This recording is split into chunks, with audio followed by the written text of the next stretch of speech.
مجھے تو یہاں رہنے کی اجازت ہی اس لیے ملی ہے کہ میں اس وقت لڑائی بڑھائی اور جہاد کے قابل نہیں ہوں۔ جناب صفیہ نے زندگی میں اس سے پہلے کبھی کسی پہ ہاتھ نہیں اٹھایا تھا۔ ایک محترم گھرانے کی خاتون ہے، دین پہ وقت آن پڑا ہے، اور معلوم ہے کہ اس وقت اگر اس دشمن کو زندہ واپس جانے دیا گیا تو صرف ان عورتوں کے لیے ہی مسئلہ نہیں ہے، بلکہ یہودی پھر پورا مدینہ کراس کر کے مسلمانوں پہ عقب سے حملہ کریں گے۔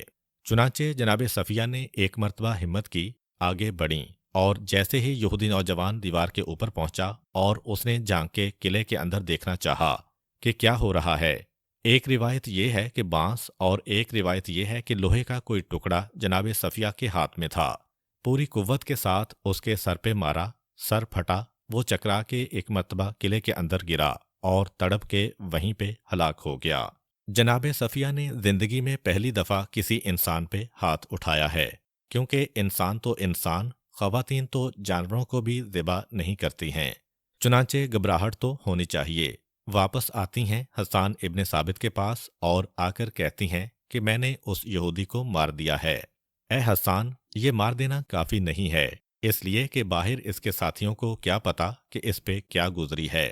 ہمیں اس کا سر کاٹ کے باہر پھینکنا چاہیے تاکہ اس کے ساتھی ڈر اور خوف محسوس کریں۔ آگے بڑھو اور اس کا سر جدا کرو۔ گھبرا گئے حسان ابن ثابت، کہا کہ مجھ میں اتنی طاقت بھی نہیں ہے کہ میں اس کے سر کو جدا کر سکوں۔ خود جناب صفیہ آگے بڑھیں اور اس نوجوان کے سر کو کاٹا اور اس دیوار پہ اس طرح اچھالا کہ یہ سر قلعے کی دیوار کے باہر ان یہودی نوجوانوں کے درمیان میں جا کے گرا۔ یہ یہودی بھی نہیں سوچ سکتے تھے کہ کوئی عورت اتنی ہمت کر سکتی ہے کہ کسی کو مار دے، اور اگر اتفاق سے مار بھی دے تو اتنی ہمت کر سکتی ہے کہ سر بھی کاٹ دے۔ یہ بہت سے مردوں کے لیے بھی مشکل مسئلہ ہوتا ہے۔ چنانچہ یہودی نوجوانوں کے ذہن میں ایک ہی خیال آیا، وہی خیال جو جناب صفیہ ان کے ذہنوں میں پیدا کرنا چاہتی تھیں، اور وہ یہ کہ اس قلعے کے اندر صرف عورتیں نہیں ہیں بلکہ مردوں کا لشکر بھی چھپا ہوا ہے، اور شاید وہ ہم کو اسی طرح سے شکار کرنا چاہتے ہیں کہ ہم حملہ کریں اور وہ دھوکہ دے کر ہم کو مار دیں۔ چنانچہ جاسوسوں کی یہ جماعت گھبرا کے واپس بھاگی اور اپنے سردار کو جا کے اطلاع دی کہ غضب ہو گیا۔ ہم تو سمجھ رہے تھے کہ مدینہ بالکل خالی ہے، لیکن نہیں، وہاں پہ تو بڑے بڑے لشکر ہیں، اور دیکھو یہ کٹا ہوا سر۔ اچھا دیکھیے، جنگی حکمت عملی میں ایک یہ بھی چیز ہے کہ دشمن کو کبھی غلط فہمی اور دھوکے میں مبتلا کیا جائے، اور کس طرح سے۔ کتنا مشکل مسئلہ ہے، ایک طرف کوئی جھوٹ اور دھوکہ بھی نہ ہونے پائے اور دشمن کو دھوکہ مل بھی جائے۔ اسلام نے اگرچہ اجازت دی ہے کہ میدان جہاد میں اگر کبھی جھوٹ بولنا پڑے تو جائز ہے، لیکن خاندان رسالت جائز چیزوں سے بھی پرہیز کرتا ہے اگر اس میں کوئی کراہت کا پہلو ہو۔ اب جناب صفیہ کو دیکھیں، کوئی جھوٹ نہیں بولا، کوئی غلط بیانی نہیں کی، لیکن جو مقصد تھا وہ حاصل کر لیا۔ یہ مومن کی ذمہ داری ہے، حکم خدا کو بھی دیکھے، مگر دوسری جانب حد سے زیادہ احتیاط بھی نہ کرے کہ مثلاً جناب صفیہ یہاں پر احتیاط کرتیں کہ نہیں، دھوکہ دینا تو حرام اور غلط ہے، میں دھوکہ نہیں دوں گی، اور دروازہ کھول کے کہتیں کہ اے یہودی نوجوانوں، یہاں فقط ہم عورتیں ہیں، تو یہ کون سی عقل کی بات یا کون سی شریعت کی بات ہوتی۔ چنانچہ یہاں پہ یہودی نوجوانوں کو دھوکہ بھی ہو گیا اور جناب صفیہ کی جانب سے کوئی جھوٹ کی بات بھی نہ ہونے پائی۔ جب سردار قبیلہ کو یہ اطلاع ملی، گھبرا گیا۔ اب اس موقع پر پیغمبر اسلام کیا کریں؟ 3000 تو مسلمانوں کا لشکر ہے، اس میں سے اگر 2000 کو یہودیوں کا مقابلہ کرنے کے لیے مدینے بھجوا دیں تو مسلمانوں کی طاقت ٹوٹ کے رہ جائے گی۔ چنانچہ پیغمبر اسلام نے ایک حکمت عملی اختیار کی کہ 3000 مسلمانوں کے لشکر میں سے 500 افراد کو بلایا اور ان کے 2 گروہ بنائے، 300 ایک طرف، 200 ایک طرف۔ 300 کا سردار بنایا جناب زید ابن حارثہ کو، 200 کا سردار بنایا جناب سلمہ ابن اسلم کو، اور کہا کہ دیکھو، ایک طرف سے تم 300 کا لشکر لے کے جاؤ، ایک طرف سے تم 200 کا لشکر لے کے جاؤ، مدینے میں داخل ہو اور خاموشی سے نہیں بلکہ اتنا زور زور سے تکبیر اور اللہ اکبر کے نعرے لگاتے جانا کہ سننے والوں کو یہ لگے کہ یہ 300 نہیں، یہ 3000 ہے، یہ 200 نہیں، یہ 2000 ہے، تو فقط نعرے لگا کے مدینے کی دیواروں کو ہلا کے واپس آ جانا۔ اب جب یہ 2 جماعتیں 2 مختلف سمتوں سے مدینے میں داخل ہوئیں، مدینے کی 4 سمتیں ہیں، ایک طرف تو لشکر اسلام ہے، ایک طرف بالکل پیچھے کی جانب یہودی رہتے ہیں، اور باقی دو طرف سے یہ دو چھوٹے چھوٹے لشکر گئے۔ اب جو انہوں نے نعرے لگانا شروع کیے اور انتہائی جوشیلے نعرے کہ دیواریں ہلیں اور یہ آواز یہودیوں کے کانوں تک پہنچی، اور وہ بھی کس طرح یہودی اپنے قلعے میں بیٹھے ہیں۔ ایک مرتبہ ان کو اپنے دائیں ہاتھ سے زبردست نعروں کی آواز محسوس ہونے لگی۔ ابھی وہ چکرائے تھے کہ یہ ہو کیا رہا ہے کہ بائیں طرف سے بھی ان کو اتنے ہی زبردست نعروں کی آواز محسوس ہونے لگی۔ گھبرا گئے، دل میں سوچنے لگے کہ ہم تو یہ سوچ رہے تھے کہ یہ مدینے والا رسول مختصر سے گروہ کے ساتھ ہے، لیکن اتنا بڑا لشکر کہاں سے اس کی تائید اور حمایت کے لیے آ گیا ہے؟ ہم کیوں قریش کی خاطر اپنے آپ کو خطرے میں ڈالیں؟ اس کے لیے کوئی اور طریقہ سوچنا پڑے گا۔ پیغمبر اسلام بھی دو ہی چیزیں چاہتے تھے، ایک یہ کہ وقتی طور پر اتنا رعب طاری ہو جائے دشمنوں کے دل پہ کہ وہ اکیلے سے نکلنے کی ہمت نہ کریں، اور دوسرا یہ کہ کچھ وقت گزر جائے۔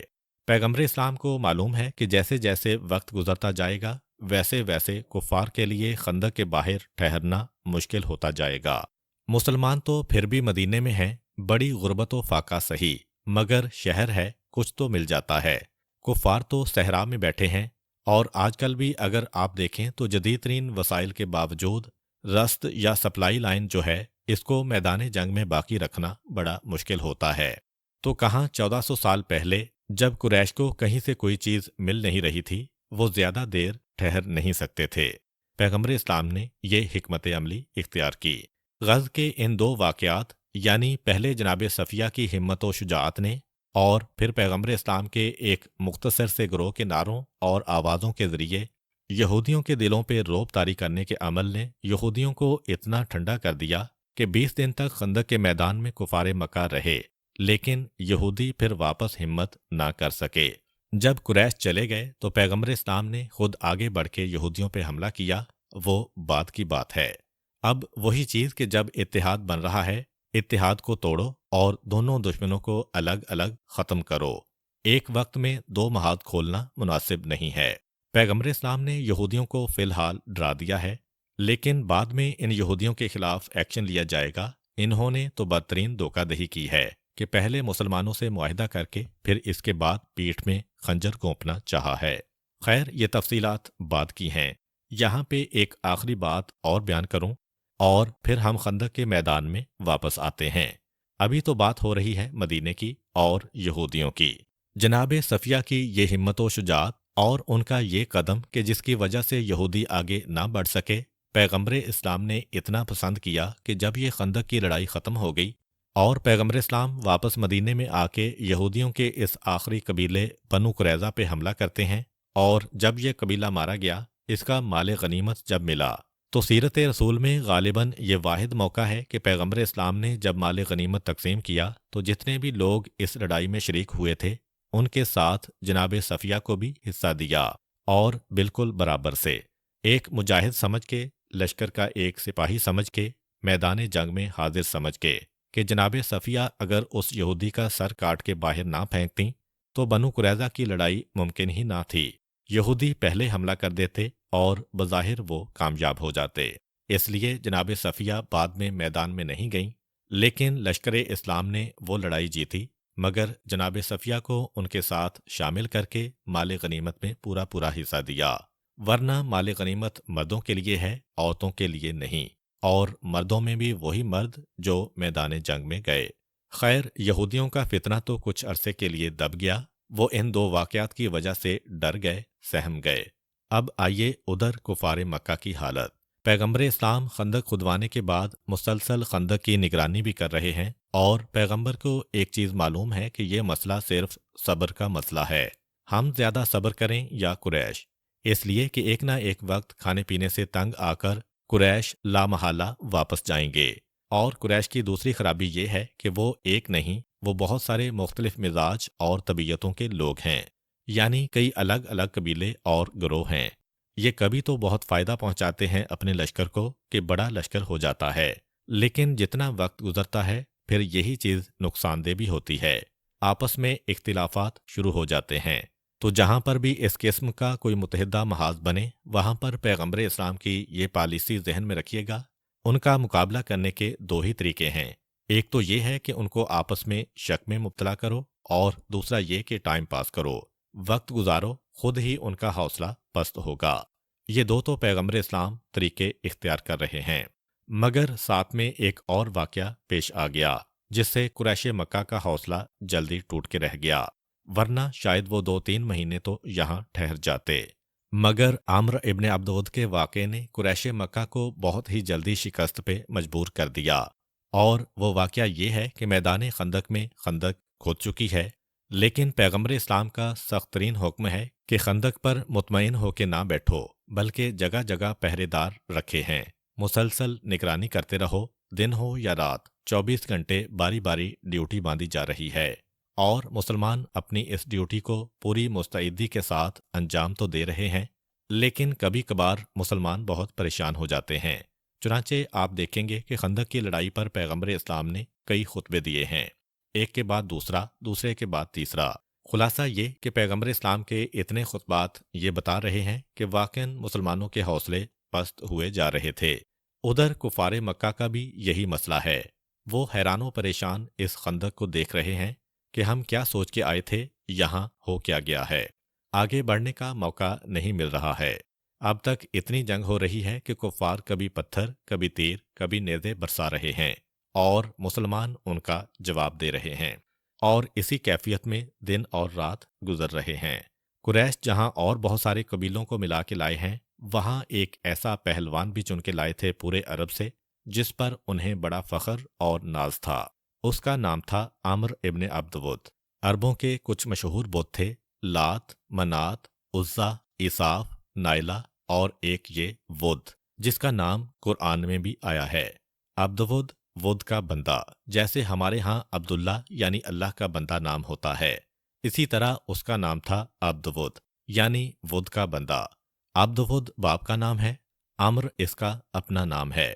اس کو یہ بڑے فخر کے ساتھ لے کے آئے تھے کہ جہاں اور کوئی کام نہ آئے گا وہاں یہ کام آئے گا، لیکن اب سب پریشان ہوئے جا رہے ہیں، خود عامر ابن عبدود بھی پریشان ہوا جا رہا ہے کہ کیا کروں، مجھے موقع ہی نہیں ملتا جس مقصد کے لیے میں آیا ہوں، خندق میرے راستے میں آ گئی ہے۔ یہاں پر ایک اور بات بتا دوں کہ عامر ابن عبدود خندق کی لڑائی میں پہلی دفعہ نہیں آیا، اس سے پہلے یہ بدر کی لڑائی میں بھی آیا تھا اور زخمی ہو کے گیا تھا، اور قسم کھا کے گیا تھا کہ مجھے اس زخم کا انتقام بھی لینا ہے۔ اب وہ ٹہل رہا ہے، روزانہ صبح و شام خندق کا جائزہ لیتا رہتا ہے۔ ایک رات وہ خندق کے قریب سے جا رہا تھا کہ اس نے ایک جگہ بھانپ لیا کہ یہاں خندق ذرا کم چوڑی ہے کہ کوشش کی جا سکتی ہے گھوڑے پہ جست لگانے کی۔ آج اس مقام پہ یہ سوچ کے یہ واپس آیا، قریش سے نہیں پوچھا، اپنے ساتھ کے جنگجوؤں کو جمع کیا کہ بھئی میرا یہ ارادہ ہے، کیا تم میرا ساتھ دو گے یا نہیں؟ اب اس کو اس کی بہادری کہیے یا حماقت، یہ خندق پار کر کے جا رہا ہے اور اسے پتا ہے کہ پورا قریش کا لشکر تو خندق کے باہر ہوگا، میں اکیلا 3000 مسلمانوں کے بیچ میں جا رہا ہوں۔ یا تو یہ کہیے کہ یہ اتنا احمق ہے کہ یہ اکیلا بھڑکتی ہوئی آگ میں کود رہا ہے، یا یہ کہیے کہ یہ اتنا بہادر ہے کہ اسے پرواہ نہیں ہے۔ بہرحال جو بھی کہیے، اس کا اقدام عام حالت میں تو مطابق عقل نہیں ہے۔ 4 ساتھیوں کو اس نے بلایا، ایک کا نام نوفل ہے، ایک ابو جہل کا بیٹا اکرمہ ہے، ایک زرار ابن خطاب ہے، اور ایک کا نام حبیرہ ابن وہب ہے۔ 4 دوستوں کو جو سب کے سب اپنے اپنے قبیلے کے مانے ہوئے پہلوان ہیں، البتہ عامر ابن عبدود کے برابر تو کوئی نہیں ہے، لیکن باقی قریشیوں کے مقابلے میں یہ 4 مانے ہوئے پہلوان ہیں۔ ان کو ملایا، 5 نے کہا کہ یہ بات ٹھیک ہے۔ یہ بات بھی ذہن میں رہے کہ جب کبھی خطرہ ہو کہ دشمن آنے والا ہے تو پہلے دن لوگ بہت زیادہ احتیاط کے ساتھ پہرا دیں گے، دوسرے دن ذرا تھوڑی سی سستی آتی ہے، تیسرے دن دیکھا کہ اب تک کوئی حملہ نہیں ہوا اور زیادہ انسان سست پڑ جاتا ہے، تو ادھر 8-10 دن گزر چکے ہیں۔ مسلمان یہ دیکھ کے کہ قریش ہماری خندق کا کوئی توڑ دریافت نہیں کر پائے ہیں، ذرا سست بھی پڑ گئے ہیں۔ مسلمانوں کی اسی سستی سے فائدہ اٹھایا، اگلے دن صبح ہوتے ہی عامر ابن عبدود اپنے باقی 4 ساتھیوں کو لے کے اس مقام سے جو اس نے رات کو ذہن میں رکھا تھا، خندق کو اتنی تیزی سے پار کیا کہ مسلمان ہکا بکا اس کو دیکھتے ہی رہ گئے۔ جیسے ہی یہ خندق کے اس طرف پہنچے، ایک مرتبہ مسلمان گھبرا گئے، ان کو اس طرح آتا دیکھا تو پریشانی کے عالم میں مسلمان ادھر ادھر بھاگے، اس وقت پیغمبر اسلام حضرت علی کرم اللہ وجہہ کے ساتھ اپنے خیمے میں آرام کر رہے تھے۔ زیادہ تر پیغمبر رات کو پہرا دیتے تھے خندق کا، کیونکہ رات کا وقت زیادہ خطرناک ہے، اور دن کو آرام کرتے تھے۔ یہ وہی وقت ہے آرام کا جب عمر ابن عبد ود یہاں پہ آیا۔ جب مسلمانوں کی نگاہ پڑی، گھبرا کے بھاگ رہے ہیں، اور اس وقت بعض مسلمانوں نے وہ غلطی کی کہ جس کی اسلام نے بڑی سخت مذمت کی ہے، کہ واقعاً بھی اگر کوئی ایسا شخص ہو جیسا عمر ابن عبد ود ہے، تب بھی یہ وقت دشمن کے فضائل بیان کرنے کا نہیں ہوتا۔ اس سے جو عام مسلمان ہیں ان کا حوصلہ پست ہوگا۔ یہ وقت تو مسئلے کو اور زیادہ لائٹ لینے کا ہے۔ لیکن ہوا کیا کہ بعض مسلمانوں کی نگاہ عمر ابن عبد ود پہ پڑ گئی، گھبرا گئے اور اپنے ساتھیوں سے کہنے لگے کہ ارے بھاگ چلو، اس کے سامنے بھی نہ جانا، ھذا فارس و یلجل، یہ تو یلجل کا شہسوار ہے۔ یہ عمر ابن عبد ود کا خطاب ہے۔ یہ خطاب اس وجہ سے ملا کہ یلجل مکہ اور مدینہ کے درمیانی راستے پہ ایک گاؤں ہے۔ مکے سے تجارتی قافلے اس راستے پہ جاتے رہتے ہیں اور ان پر ڈاکوں کے حملے بھی ہوتے رہتے ہیں۔ جنگ خندق سے سالوں پہلے کی بات ہے کہ ایک دفعہ قریش مکہ کا ایک تجارتی قافلہ جا رہا تھا، جس میں اور بہت سے قبیلوں کا سامان بھی تھا۔ 1000 ڈاکوؤں نے یلجل گاؤں کے قریب اس قافلے پہ حملہ کیا۔ سب کے سب قافلے والے بھاگ گئے۔ عمر ابن عبد ود کی وہ چڑھتی جوانی تھی، اسے جوش آ گیا۔ تلوار لے کے وہ دوڑا ان ڈاکوؤں کا مقابلہ کرنے کے لیے۔ ایک ہاتھ میں تلوار ہے، ڈھال تو تھی نہیں اس کے پاس۔ اونٹ کا ایک بچہ اسے ملا، اسی کو اس نے اپنے ہاتھوں پہ بلند کر کے ڈھال بنایا، اور دوسرے ہاتھ سے تلوار استعمال کرتے ہوئے 1000 ڈاکوؤں کو جب وہاں سے بھگایا تو اس کا لقب پڑ گیا فارس و یلجل، یعنی یلجل کا شہسوار۔ تو اب جو لوگ اس وقت تجارتی قافلے میں تھے، ان میں سے کچھ آج مسلمان ہو چکے ہیں۔ انہوں نے کہا کہ ارے یہ وہ یلجل کا شہسوار ہے، اس کو تو ہم پہچانتے ہیں، ہمارے سامنے اس نے 1000 ڈاکوؤں کا مقابلہ کیا تھا، بھاگ چلو۔ بعض نے تو بعض سے کہا کہ اب تک تو ہر مرتبہ ہم بچ نکلے تھے، اب بچنا بہت مشکل ہے۔ اگر عمر ابن عبد ود کو واپس کرنا ہے تو ایک ہی طریقہ ہے، محمد سو رہے ہیں، ان کو پتہ بھی نہیں ہے، جلدی سے جاؤ، ان کو رسی سے باندھ کے اس کے حوالے کرو، محمد کو لے کے یہ واپس چلا جائے گا، ہماری جان بچ جائے گی۔ باقاعدہ یہ میٹنگ ہو گئی، باقاعدہ یہ طے ہو گیا۔ بہرحال ایک کوحرام بپا ہے لشکر اسلام میں۔ عمر ابن عبد ود آیا، اور آنے کے بعد اس نے نیزہ گاڑا بڑے اطمینان کے ساتھ کہ جیسے کوئی اپنی جاگیر کا معائنہ کرنے آیا ہے۔ نیزہ گاڑا اور بڑے آرام کے ساتھ اپنے گھوڑے کو اس نیزے کے گرد گھما رہا ہے، اور پکار پکار کے کہہ رہا ہے، حل من مبارز، ہے کوئی جو مجھ سے مقابلہ کرے، ہے کوئی جو مجھ سے مقابلہ کرے۔ یہاں تک کہ جب 8-10 مرتبہ اس نے کہا تو آخر خود وہ عاجز آ کے کہتا ہے کہ چیختے چیختے میری زبان خشک ہو گئی ہے اور میری آواز بیٹھ گئی ہے، مگر تم میں سے کوئی آنے کو تیار نہیں ہے۔ پھر اس نے تانا دیا کہ اے مسلمانوں، تمہاری جنت کہاں گئی، جس کے بارے میں تم گمان کرتے تھے کہ جو تم میں سے مارا جائے اس جنت میں داخل ہوتا ہے۔ شور سن کے پیغمبر اسلام خیمے سے باہر آئے اور عمر ابن عبد ود کو اس گستاخانہ انداز میں یہ کہتے ہوئے سنا تو پیغمبر اسلام نے کہا کہ اے مسلمانوں، کون ہے جو اس کتے کو جا کے خاموش کرے؟ مسلمان پیغمبر اسلام کا کلام سنتے ہی دوڑ کے پیغمبر کے قریب آئے۔ اللہ کے رسول، ایسا بہادر کہ ہماری سمجھ میں نہیں آ رہا ہے۔ روایت یہ ہے کہ حضرت علی بھی پیغمبر اسلام کے ساتھ خیمے سے باہر نکلے، مگر عمر ابن عبد ود کے قریب نہیں گئے۔ فوراً ایک مرتبہ خندق کے اس حصے میں گئے جہاں سے یہ 5 آدمی خندق کو عبور کر کے آئے ہیں، اور فوری طور پہ جا کے وہاں پہ سخت ترین پہرا لگا دیا جہاں پہ مسلمان اپنی جگہ چھوڑ چکے تھے، تاکہ یہ آیا سو آیا ہے، مگر ایسا نہ ہو کہ اس کے پیچھے قریش بھی آ جائیں۔ پہلے تو جو راستہ ہے اس کو بند کرو، عمر ابن عبد ود سے بعد میں فارغ ہوا جائے گا۔ ادھر حضرت علی ان مسلمانوں کو جن کی ادھر ڈیوٹی تھی حوصلہ دے کے واپس لا رہے ہیں، اور ادھر پیغمبر اسلام مسلمانوں کو دیکھ کے 3 مرتبہ یہ جملہ کہتے ہیں کہ ہے کوئی تم میں سے جو اس کے مقابلے میں جائے۔ اتنے میں جناب علی واپس آئے اور آنے کے بعد کہا کہ اللہ کے رسول، میں حاضر ہوں۔ پیغمبر اسلام نے کہا کہ اے علی تم بیٹھ جاؤ۔ پھر دوبارہ خطاب، پھر تیسری مرتبہ خطاب۔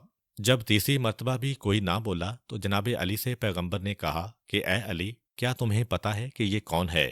یہ عمر ابن عبد ود ہے۔ حضرت علی نے کہا، مگر اللہ کے رسول، انا علی ابن ابی طالب،